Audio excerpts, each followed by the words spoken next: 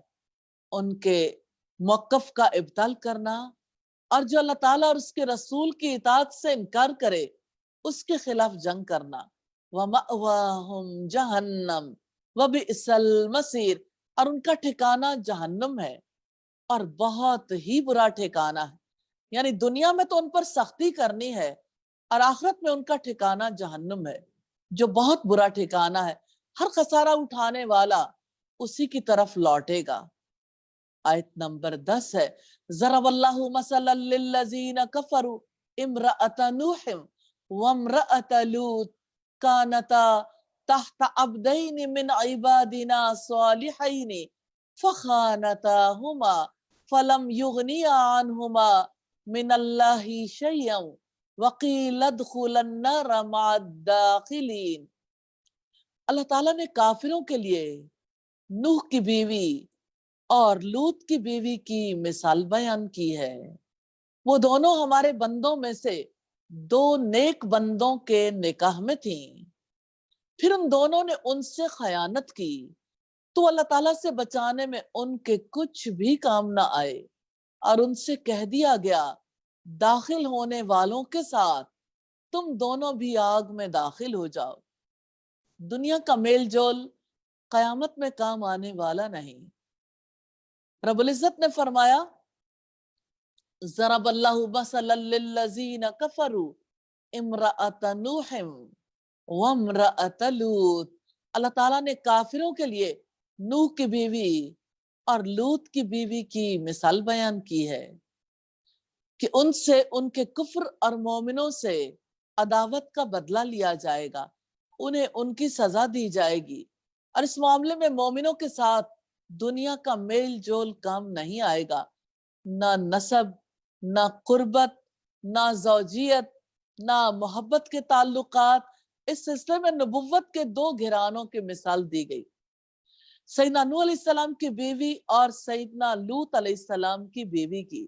کانتا تحت عبدین من عبادنا صالحین، وہ ہمارے دو نیک بندوں کے نکاح میں تھیں، پھر ان دونوں نے ان سے خیانت کی تو اللہ تعالیٰ سے بچانے میں ان کے کچھ بھی کام نہ آئے۔ سیدنا نوح اور سیدنا لوط علیہ السلام کی بیویاں ان کے ساتھ رہتی تھی، کھاتی پیتی تھی، لیکن انہوں نے ان سے ایمان میں خیانت کی، وہ ان پر ایمان نہیں لائیں تو ہر وقت کا میل جول اور معاشرت ان کے کام نہیں آئی۔ معذرت خواہوں،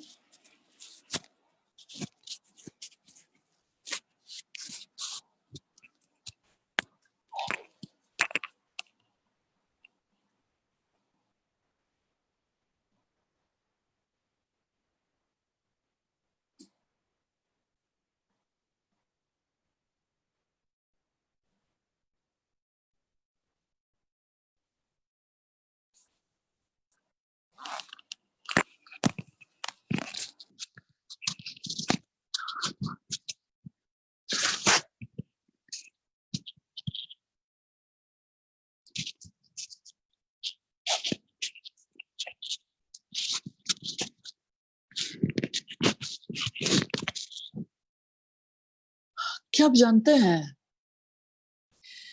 کہ نوح علیہ السلام کی بیوی اور لوط علیہ السلام کی بیوی نے اپنے شوہروں سے کیا خیانت کی تھی؟ ایمان میں خیانت کی تھی، ایمان نہیں لائیں تو ہر وقت کا میل جول اور معاشرت کام نہیں آئی۔ کبھی کبھی ایسا ہوتا نا، بالکل قریب رہنے والے لوگ ایمان سے محروم رہتے ہیں، کیونکہ ہدایت دینا کسی انسان کے ہاتھ میں نہیں ہے۔ جب دل ایمان سے خالی ہو تو میل جول کیسے کام آ سکتا ہے؟ دو پیغمبروں کی بیویوں کی معاشرت ان کے کام نہیں آئی۔ اس میں ازواج مطہرات کے لیے اللہ تعالیٰ اور اس کے رسول کی نافرمانی سے بچنے کے لیے تنبیہ ہے کہ اگر نافرمانی کی تو رسول اللہ کے ساتھ رہنا فائدہ نہیں دے گا۔ فَخَانَتَاهُمَا، پھر ان دونوں نے ان سے خیانت کی، یعنی دین میں ان دونوں نے نبیوں کی خیانت کی۔ دونوں اپنے شوہروں کے دین پر نہیں تھیں، کسی اور دین پر تھیں۔ خیانت سے یہی معنی مراد ہیں، اس سے نسب اور بستر کی خیانت مراد نہیں ہے، کیونکہ کسی نبی کی بیوی بدکاری کی مرتکب نہیں ہوئی، نہ اللہ تعالیٰ نے کسی بدکار عورت کو انبیاء میں سے کسی کی بیوی بنایا ہے۔ سیدنا اکرمہ اور سیدنا زحاق کہتے ہیں خیانت سے مراد یہاں بدکاری نہیں ہے، اسی پر علماء کا اجماع ہے۔ ہاں، اپنے شوہروں کے بارے میں وہ غلط پروپیگنڈا کیا کرتی تھی۔ سیدنا نوح کی بیوی ان کے بارے میں کہتی تھی دیوانہ ہے۔ سیدنا لوط کی بیوی اپنے گھر میں آنے والے مہمانوں کے بارے میں قوم کو اطلاع دیتی تھی۔ دونوں عورتوں کی ہمدردیاں کافر قوم کے ساتھ تھیں، دونوں نفاق میں مبتلا تھیں۔ اس سے امہات المومنین سیدہ عائشہ اور سیدہ حفصہ کو تنبیہ کرنا مطلوب ہے۔ فَلَمْ يُغْنِيَا عَنْهُمَا مِنَ اللَّهِ شَيْئًا، تو اللہ تعالیٰ سے بچانے میں ان کے کچھ بھی کام نہ آئے۔ یعنی سیدنا نوح علیہ السلام اور سیدنا لوط علیہ السلام دونوں اپنی بیویوں کے کام نہیں آ سکے، انہیں اللہ کے عذاب سے تھوڑا سا بھی نہیں بچا سکے۔ وَقِيلَ ادْخُلَا النَّارَ مَعَ الدَّاخِلِينَ، اور ان سے کہہ دیا گیا داخل ہونے والوں کے ساتھ تم دونوں بھی آگ میں داخل ہو جاؤ، یعنی جہنم کی آگ میں جلو بھنو اور برباد ہو جاؤ۔ استغفر اللہ۔ کافروں کی مثال یہاں کس مقصد کے لیے لائی گئی؟ اللہ تعالیٰ کی حکمت ہے۔ اس کا مقصد ازواج مطہرات کو تنبیہ کرنا ہے کہ اگرچہ محمد رسول اللہ صلی اللہ علیہ وسلم سے ان کا تعلق ہے، لیکن اگر انہوں نے اللہ کے رسول کو تکلیف پہنچائی یا مخالفت کی تو اللہ تعالیٰ کی گرفت میں آنے سے کوئی نہیں روک سکتا۔ کافروں کی مثال میں ان تمام لوگوں کے لیے عبرت ہے جو رسول اللہ سے محبت کے زبانی دعوے تو کرتے ہیں اور محبت کے کھوکھلے اظہار کو کافی سمجھتے ہیں، جو اسلام کے عائد کردہ فرائض کی پابندی نہیں کرتے، نہ ان کے لیے اہتمام کرتے ہیں۔ محبت کا وہ اظہار جو آج کل کے دور میں لوگ کرتے ہیں، اس کا اسلام سے کہاں تعلق ہے؟ خود نبی صلی اللہ علیہ وسلم کے دور میں جہاں آپ پر قربان ہونے کے لیے صحابہ کرام ہر وقت تیار رہتے تھے، وہاں رسول اللہ سے محبت کا مطلب فقط آپ کی اتباع تھا، آپ کے لائے ہوئے دین کے احکامات اور فرائض کی پابندی تھا، اور آپ کی لائی ہوئی شریعت کو اپنانے کا جذبہ تھا۔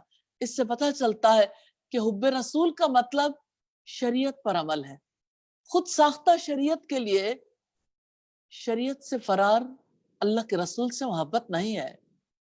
آیت نمبر 11 ہے وَضَرَبَ اللَّهُ مَثَلًا لِلَّذِينَ آمَنُوا امْرَأَتَ فِرْعَوْنَ إِذْ قَالَتْ رَبِّ ابْنِ لِي عِندَكَ بَيْتًا فِي الْجَنَّةِ وَنَجِّنِي مِنْ فِرْعَوْنَ وَعَمَلِهِ وَنَجِّنِي مِنَ الْقَوْمِ الظَّالِمِينَ۔ اور اللہ تعالیٰ نے مومنوں کے لیے فرعون کی بیوی کی مثال بیان کی ہے جب اس نے کہا اے میرے رب، میرے لیے اپنے پاس جنت میں ایک گھر بنا دے اور مجھے فرعون اور اس کے عمل سے بچا اور ظالم لوگوں سے مجھے نجات دے۔ اللہ تعالیٰ نے مومنوں کے لیے فرعون کی بیوی کی مثال دی ہے۔ اللہ تعالیٰ اور اس کے رسول کی تصدیق کرنے والے تھے، انہوں نے توحید کا اقرار کیا۔ یہ مثال فرعون کی بیوی کی ہے جو اللہ تعالیٰ پر ایمان لائی، انہیں ایک مانا، اللہ کے رسول سیدنا موسیٰ علیہ السلام کی تصدیق کی۔ سیدہ آسیہ علیہ السلام اللہ تعالیٰ کے دشمنوں میں سے ایک دشمن کی بیوی تھی جو کافر تھا، انہیں ان کے شوہر کے کفر نے نقصان نہیں دیا کیونکہ وہ ایک اللہ پر یقین رکھتی تھی۔ اس آیت سے پتہ چلتا ہے کہ اگر مومن اپنی کسی ضرورت کی وجہ سے کافروں سے مل جل رکھتے ہیں تو نقصان دہ نہیں، اگر یہ دوستی بچاؤ اور وقتی دفاع کے طور پر ہو۔ تو یہاں ہم دیکھتے ہیں کہ فرعون کی بیوی اس وقت کی شریعت کے مطابق، جیسے یعنی اور اس دور میں جس طرح سے ایمان لانے سے پہلے ان کا نکاح فرعون کے ساتھ تھا، پھر جب وہ ایمان لے آئی تو اضطرار کی حالت تھی۔ اس قالت رب ابن لی عندک بیتا فی الجنہ، جب اس نے کہا ہے میرے رب میرے لیے اپنے پاس جنت میں ایک گھر بنا دے۔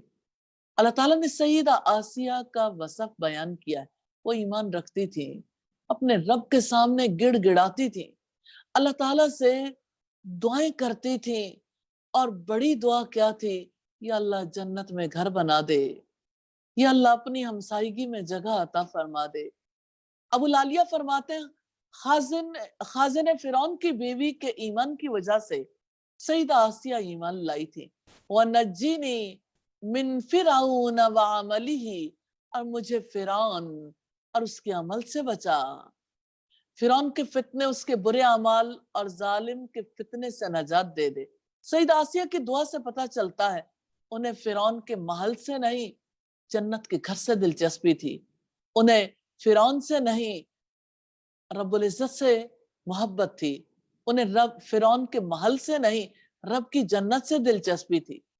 اس سے سیدہ آسیہ کی شعوری پختگی کا پتہ چلتا ہے، کیونکہ جب تک دنیا کی حقیقت واضح نہیں ہوتی انسان اس محبت میں ڈوبتا ہی چلا جاتا ہے۔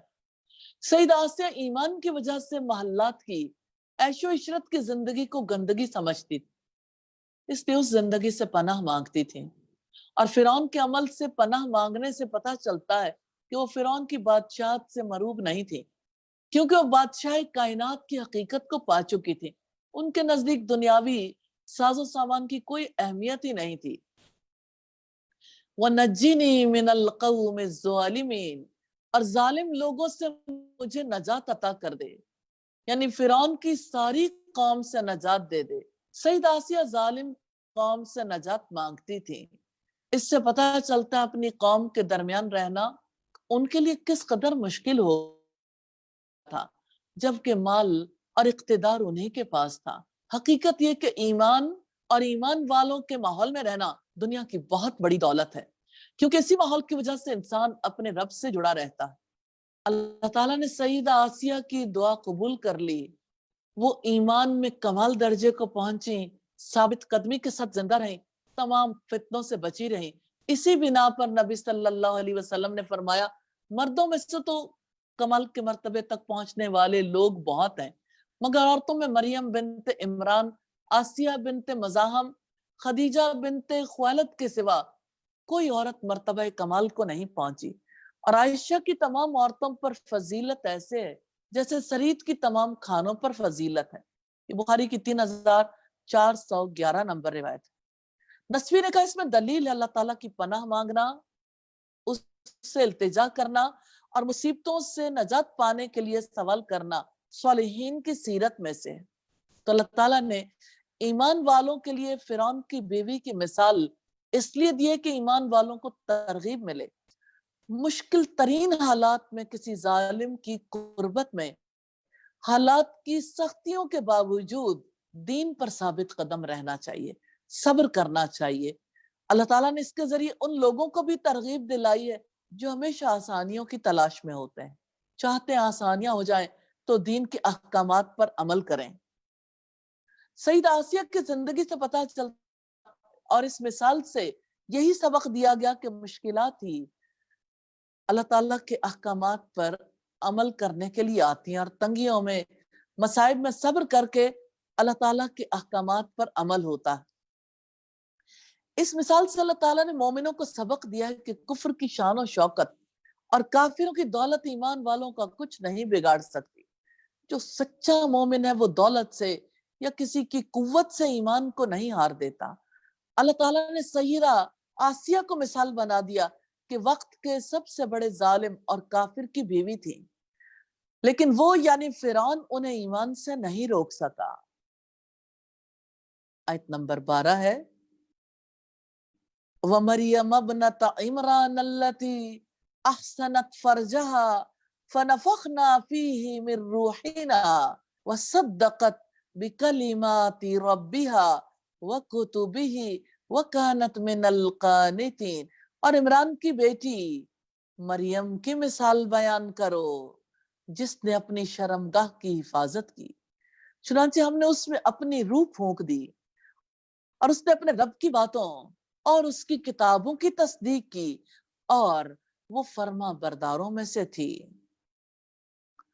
ایمان والوں کے لیے دوسری مثال سیدہ مریم علیہ السلام بنت عمران کی ہے، جنہوں نے اپنی شرمگاہ کی حفاظت کی، ہر فوش کام سے بدکاری سے اپنے آپ کو بچا کے رکھا۔ اور یہ مثال اس لیے دی ہے کہ انہوں نے اپنی عصمت کی حفاظت کی، جہان والی عورتوں کے لیے مثال بن گئی۔ ہر بیٹی کے لیے سیدہ مریم کی زندگی مثال ہے کہ انسان بگڑے ہوئے ماحول میں، بگڑی ہوئی قوم کے درمیان رہ کر بھی پاک صاف رہ سکتا ہے۔ فَنَفَخْنَا فِيهِ مِن رُوحِنَا، ہم نے اس میں اپنی روح پھونک دی۔ سیدنا جبریل علیہ السلام نے ان کے کرتے کے گریبان میں پھونک ماری، ان کی یہ پھونک سیدہ مریم تک پہنچی۔ اس طرح سیدہ مریم سے اللہ کے رسول اور سیدنا عیسیٰ علیہ السلام پیدا ہوئے۔ وَصَدَّقَتْ بِكَلِمَاتِ رَبِّهَا وَكُتُبِهِ،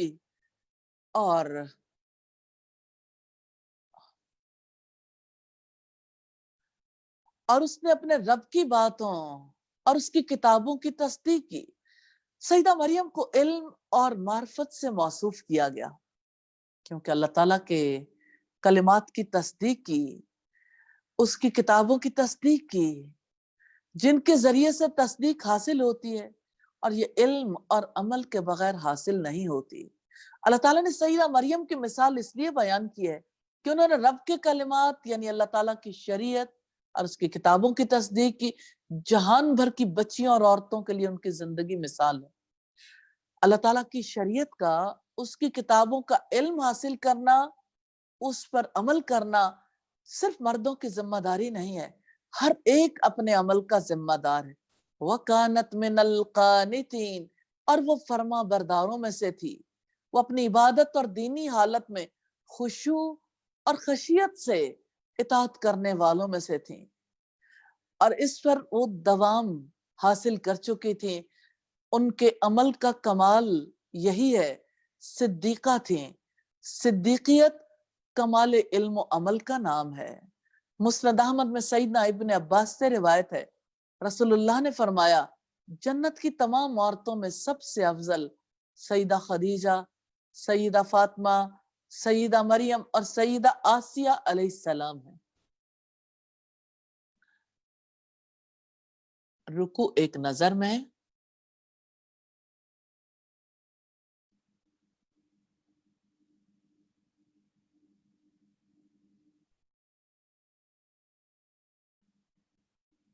موضوع ہے اللہ تعالیٰ سے خالص توبہ کرو،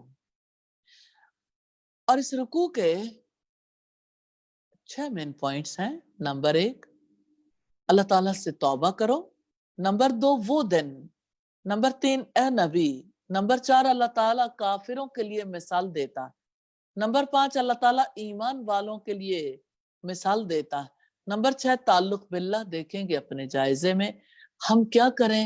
اللہ تعالیٰ سے خالص توبہ کرنی ہے، اللہ تعالیٰ سے جنت کی دعا کرنی ہے، اللہ تعالیٰ کی کتابوں کی تصدیق کرنی ہے، اپنا جائزہ لینا ہے، کیا میرے دل کو یقین ہے اللہ تعالیٰ قیامت کے دن اپنے نبی اور صالح اہل ایمان کو رسوا نہیں کرے گا۔ اللہ تعالیٰ ہی مومنوں کا نور مکمل کرنے والا ہے، اللہ تعالیٰ ہی درگزر فرمانے والا ہے، اور اللہ تعالیٰ ہر چیز پر قدرت رکھتا ہے۔ مقصد زندگی کی بات ہے جنت کے گھر کا سوال کرنا۔ اللہ ہمارا رب ہے، ہم نے دیکھا اپنے جائزے میں، رسول اللہ ہمارے رہنما ہے، رسول اللہ نے جنت کے گھر کا سوال کرنا سکھایا، خیانت سے بچایا، شرمگاہ کی حفاظت سکھائی، رب کے کلمات اور کتابوں کی تصدیق کرنے سکھائی۔ کامیاب لوگوں کے رویے ہیں خالص توبہ کرنا، ایمان لانا،